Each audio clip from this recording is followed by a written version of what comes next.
अस्सलामुअलैकुम। Welcome to ऐसे teaching zone. आज की हमारी ये वीडियो मैथ की है। 4th क्लास का मैथ करेंगे आज हम। बुक का नाम मैथ मैजिक, चैप्टर नंबर 11 कर रहे हैं हम। हेवियर एंड लाइट यानी वज़न के बारे में ये चैप्टर था। तो हमने इससे पहले जो वीडियो बना दी थी उसमें पेज नंबर 137 तक कंप्लीट कर लिया था। तो आज हम 138 से स्टार्ट करेंगे। यहाँ से पर है ग्राम्स एंड किलोग्राम्स। तो अब ग्राम और किलोग्राम के बारे में हम पढ़ेंगे। Name 5 things that we usually buy. 4 चीज़ें जो हम मतलब अक्सर खरीदते हैं ग्राम में और किलोग्राम में, in grams and in kilograms. तो हम कैम्फर खरीदते हैं ग्राम में, chilli powder, cardamom, alum, cloves. और किलोग्राम में जो चीज़ें खरीदी जाती हैं potato, rice, wheat, Apple, sugar, है ना। ये सारी चीज़ों की वज़न से किलोग्राम में यानी केजी में ली जाती हैं और ये ग्राम्स में, है ना। विच इज़ हैवियर, कौन सा ज़्यादा भारी है। Which is heavier 1 kilogram cotton और 1 किलोग्राम आयरन। तो कौन सा भारी होगा, 1 किलोग्राम कॉटन भारी होगा। तो यहाँ पर पूछा है ना कि आयरन 1 किलो भारी होगा या कॉटन 1 किलो। तो दोनों सेम हो क्योंकि दोनों 1 केजी है ना। अब देखिए नेक्स्ट है, यहाँ पर पत्थर किसी ने फेंका है। ये देखिए यहाँ पर बता रहा है ये ouch. Sir she throw a heavy watermelon. अच्छा वाटरमेलन है ये। टू एट मी, उसने मेरे ऊपर वाटरमेलन फेंका। He throw a 1 kg pillow of cotton. तो यहाँ पर ये बोल रहा है कि उसने मेरे ऊपर जो है 1 kg पिलो का मतलब कॉटन का जो पिलो था वो फेंक कर मुझे को मारा था। I threw 1 kg watermelon. Yesterday she you said that the weight of 1 kg cotton and 1 kg melon is equal. तो आपने मुझे कल कहा था ना कि 1 kg कॉटन और 1 kg मतलब जो आयरन है सेम होता है। तो इसलिए मैंने वाटरमेलन उसको फेंक कर मारा। तो ये हमारा पेज नंबर 138 कंप्लीट हो गया। नेक्स्ट पेज पर हम चलते हैं। अब देखिए नेक्स्ट पेज पर है दिनेशन वेंट शॉपिंग। शॉपिंग करने गया है Dineshan. Dineshan went to a shop to bought some things यानी कुछ चीज़ें उसको ख़रीदनी। His younger brother cut the end of the bill where the weights were return. यानी कि उसको एक बिल दिया उसके भाई ने, उस जिस पे उसका वज़न लिखा हुआ था। Gas and right the weight of each thing he bought in KG और जी। यानी वेट तो उसने लिख दिया, नंबर लिख दिए थे, पर वो किलोग्राम और ग्राम लिखना भूल गया। तो हमें लिखना है, ठीक है ना। राइस यहाँ लिखा 5, तो क्या आएगा केजी, यानी 5 किलो होना चाहिए ना। राइस ग्राम में तो नहीं ख़रीद सकते हम, है ना। Sugar 1 kg। मस्टर्ड सीड 10 ग्राम होगा। मस्टर्ड मस्टर्ड सीड्स हम ग्राम में ख़रीदते हैं, जो राई की दाने होते हैं ना। तो यहाँ जी लिखेंगे हम, ये गलती से हो गया। वीट 3 kg, दाल 500 grams, T 250 grams, paper 25 grams. तो यहाँ पर भी जी कर देंगे मस्टर्ड सीड को भी, कि जो राई के दाने होते हैं तो वो भी किलो में नहीं ख़रीदते हम, ग्राम में। तब नेक्स्ट है car and tractor. Ritu is weighing her toys. She wants to know if her tractor is heavier than her car. वो जानना चाहती थी कि कार और ट्रैक्टर में क्या वज़न है ज़्यादा, कौन सा भारी है। How would you help her to find out quickly. आप जल्दी से कैसे बता सकते हैं।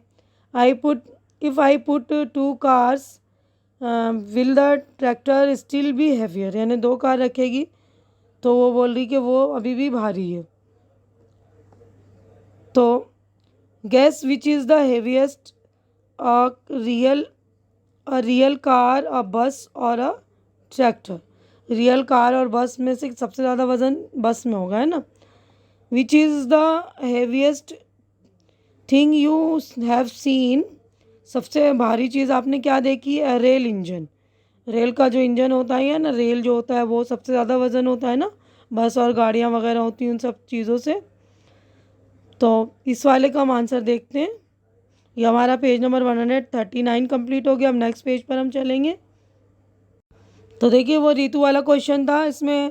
तो इसका आंसर है this can be done by keeping one of the toy in a pen and the other toy in other pen of the balance, यानी बैलेंस पे एक मतलब जो कार थी उसकी वो रखेंगे, दूसरे वाले बैलेंस पे उसका ट्रैक्टर था वो रखेंगे, है ना, इस तरह उसने वज़न किया।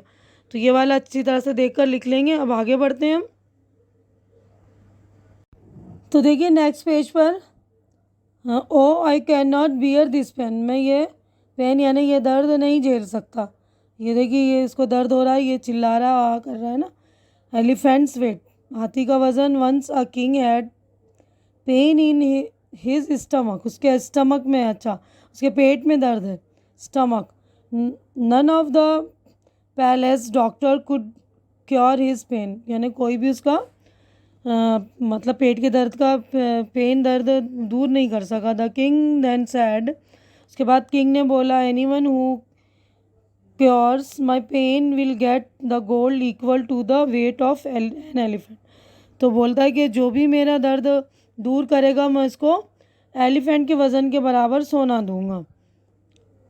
On hearing this doctor from all over the country came but only doctor Vaidika could cure him, यानी ये सुन के बहुत सारे डॉक्टर आते हैं उस देश के, कंट्री के, लेकिन जो डॉक्टर वैदिका होता है वही उसका क्योर करता है।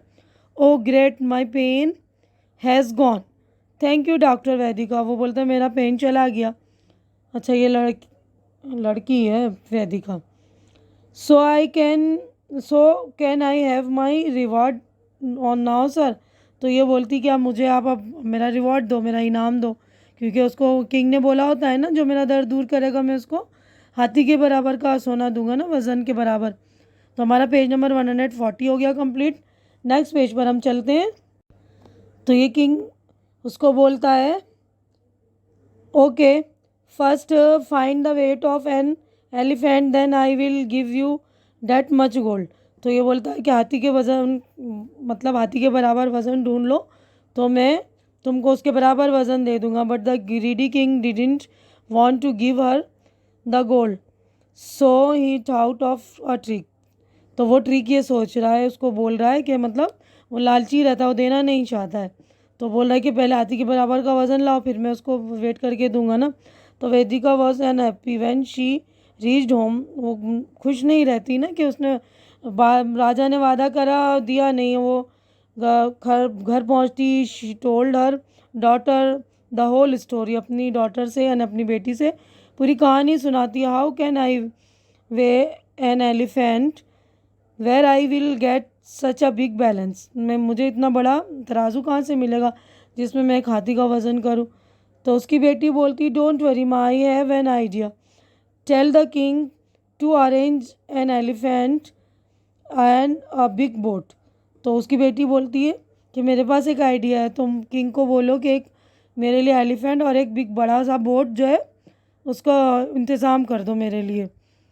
तो उसके बाद next morning doctor Vaidika invited the king near a river, the king came with an elephant and a big boat.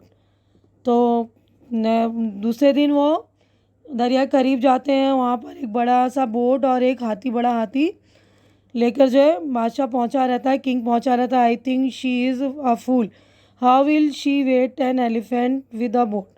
तो ये वो सारे लोग बोलते हैं, इसके मंत्री राजा लोग बोलते हैं जैसे कि हमें बेवकूफ़ बना रही है, ये कैसे वज़न करेगी एक बोट से हाथी को। तो ये हमारा पेज नंबर 141 कंप्लीट हो गया। नेक्स्ट पेज पर हम चलेंगे। अब नेक्स्ट पेज पे देखिए, Vedika's daughter went into the river, she mark on the boat, boat को मार्क कर देती है पहले वो दरिया में जाकर। How much it sank in the river, river में वो देखती कि इतना डूबा हुआ है boat. Then she asked them to bring the elephant into the boat sank deeper. फिर उसके बाद जो मार्क कर देती ना, खाली खाली बोट को मार्क करती, फिर उसके बाद उसमें हाथी को बोलती डालो। So she mark the new water level on the boat, उसके बाद जब पानी वो और अंदर नीचे जाता है बोट, जब हाथी चढ़ेगा तो जाहिर सी बात है ना बोट नीचे जाएगा और पानी के अंदर, तो वो जब पानी का लेवल ऊपर हो जाता है तो वो मार्क कर देती है वहाँ पर उसको। ठीक है, देखिए यहाँ पर ये है ना, पहले इसने इस तरह मार्क किया, फिर ये हाथी चढ़ाकर इसने मार्क किया है। उसके बाद देखिए, now imagine what happen next and complete the story, discuss with your friends how Vedika's daughter found the weight of the elephant. अब आपको इमेजिन करके इस स्टोरी को कंप्लीट करना है कि किस तरह वेदिका ने हाथी का जो एलिफेंट का वज़न निकाला, फाउंड किया। अब हमारा पेज नंबर 142 कंप्लीट हो गया। इसका आंसर भी हम देख लेते हैं। तो देखिए ये इसका हमारे को आंसर देखना था ना, ये इमेजिन करके। तो आंसर देखिए, the elephant was removed out from the boat. तो उसके बाद उसने एलिफेंट को बाहर निकाल दिया, उसको मार्क करके, है ना, mark the water level on the boat. Vedika's daughter then requested the king to put the gold on the boat till the water level touched the raised water level mark। यानी जो मार्क उसने वो करा था ना वाटर लेवल में, खाली boat का और फिर भरे हुए बोट का, तो मतलब जब हाथी चढ़ा था तो उतना ही उसने फिर बोला कि आप उसमें आप सोना डालते जाओ वहाँ तक जहाँ तक उसने वाटर लेवल को मार्क करा था, वहाँ तक आने तक। When elephant was on the boat, जब वो बोट के अंदर एलिफेंट था, now king was not left with any alternatives, उसके बाद और कोई मतलब चारा नहीं हुआ ना। He had to give the gold as the weight of the elephant to the Vedika. तो उसके बाद उसने उतने ही मार्क पे गोल्ड को भरकर बोट में वेदिका की मम्मी को, जो सॉरी वेदिका को उसकी डॉटर ने उसको बताया था ना, तो उसको दे दिया। तो देखिए हमारा वो पेज नंबर 42 कंप्लीट हो गया। हम पेज नंबर 143 पर हैं। How much the chair weigh, तो चेयर का कितना वेट है ये देखना है हमें। Anamika wants to weigh this chair using the weighing machine. तो ये वेइंग मशीन यूज़ करके वो चेयर का वेट मालूम करना चाहती है। Can you suggest a way for doing this, आप इसको करने मतलब सजेस्ट कर सकते हैं किस तरह करें। तो देखिए इसका आंसर है, Anamika should put a flat wooden slab on the weighing machine on which chair can be kept easily. यानी वो बड़ा सा कोई लकड़ी का टुकड़ा लेकर उसको वेइंग मशीन पर रख दे जिसमें आसानी से वो चेयर रखा जा सकेगा ना, एंड रिकॉर्ड इट्स वेट, और वो अपने वुडन स्लैब का जो है वेट कर ले। Then she should put the chair on the slab kept on the weighing machine. The difference in weight of the chair with wooden slab and without wooden slab will give the weight of chair। यानी जो chair के साथ उसका वज़न और chair के बगैर जो वज़न था वो दोनों में से माइनस करके चेयर का वज़न निकाल लेगी, है ना। तो इस तरह कर सकती है वो। अब यहाँ पे नेक्स्ट है broken stones. Abdu sells firewood, ये फायरवुड बेचता है Abdu.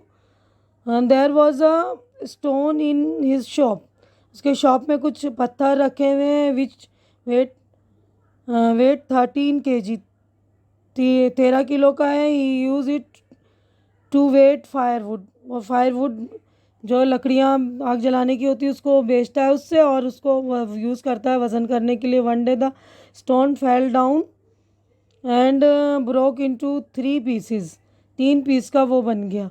Wait 2 kg, 5 kg and 6 kg, 3 पत्थर बन गए उसके, है ना। एक पत्थर था 13 किलो का ना, तो देखिए ये 3 टुकड़ा हो गया इसका। But Abdu was very smart, he use those 3 piece to weigh firewood of all weights from 1 kg to 9 kg। यानी अब इसका यूज़ करने लगा 1 किलो से लेके 9 kg तक, है ना।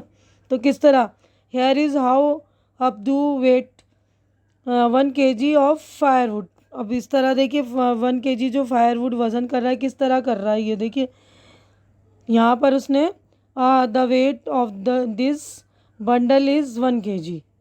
तो इसका वज़न हुआ, इसने 5 किलो का पत्थर रखा और यहाँ पे 6 किलो का वज़न रखा। देखिए ना, ये 5 किलो का पत्थर है तो बाकी की लकड़ियाँ हैं, तो इसका मतलब ये लकड़ियाँ जो है 1 kg की है ना। तो हमारा पेज नंबर 143 कंप्लीट हो गया। नेक्स्ट पेज पर हम चलते हैं। अब यहाँ पर नेक्स्ट है, देखिए, अब नाउ यू शो हाउ, आपको बताना है, now you show how Abdu will use this stone piece to weigh. इतना वज़न करने के लिए 4 kg ऑफ फायरवुड, फिर 4 kg यूज़ करने के लिए कैसे करेगा वो। तो ये वाले इसमें 6 kg यहाँ रखेगा, है ना, 6 kg यहाँ रख देगा, ये वाला 6 kg वाला जो ये पत्थर है ये इसमें रख देगा और 2 kg इसमें डाल देगा, है ना। उसके बाद लकड़ियाँ डाल देगा 4 किलो की, है ना। तो ये हो जाएगा ना 4 किलो वज़न, ठीक है। अब इस तरह 3 kg करने के लिए क्या करेगा वो, 3 kg करने के लिए यहाँ पर 5 kg रखेगा, है ना। इसमें 5 kg रख लिया इसने, और इसमें यहाँ पर 2 kg का पत्थर डाल देगा, ये वाला जो 2 kg का, और ये 5 kg इसमें डाल देगा, और बाकी की 3 किलो की जो लकड़ियाँ डाल देगा, है ना। तो इस तरह रखेगा। अब इसमें आपको 7 kg ऑफ फायरवुड 7 kg करना है, तो कैसे करेगा, तो इसमें तो 5 किलो का और 2 kg का पत्थर यहाँ रख देगा, 7 किलो लकड़ियाँ वज़न कर देगा, है ना। तो हमारा हो गया 144 कंप्लीट। आप भी इस तरह कर लीजिएगा। तो देखिए हमारा ये पेज नंबर 144 हो गया कंप्लीट। तो मैं अपनी वीडियो यहीं पर कंप्लीट कर रही हूँ। उम्मीद करती हूँ कि जो कुछ मैंने आप लोगों को एक्सप्लेन किया है अच्छी तरह से समझ में आ गया होगा, और मेरी वीडियोस भी आप लोगों को अच्छी लग रही होगी। अच्छी लग रही तो इसे लाइक कीजिए, शेयर कीजिए, कमेंट कीजिए ज़्यादा से ज़्यादा, ताकि जो आपके नीडी फ्रेंड्स वगैरह उन तक ये वीडियो पहुँचे, उनकी हेल्प हो सके। और मेरे चैनल को सब्सक्राइब करके आप लोग मेरी भी हेल्प कीजिए और मुझे इनकरेज कीजिए। हमारी नेक्स्ट मुलाकात इंशाल्लाह इसी चैप्टर के अगले पार्ट में होगी। तब तक के लिए आप लोग अपना ख्याल रखिए, मुझे दुआओं में याद रखिए। अल्लाह हाफिज़।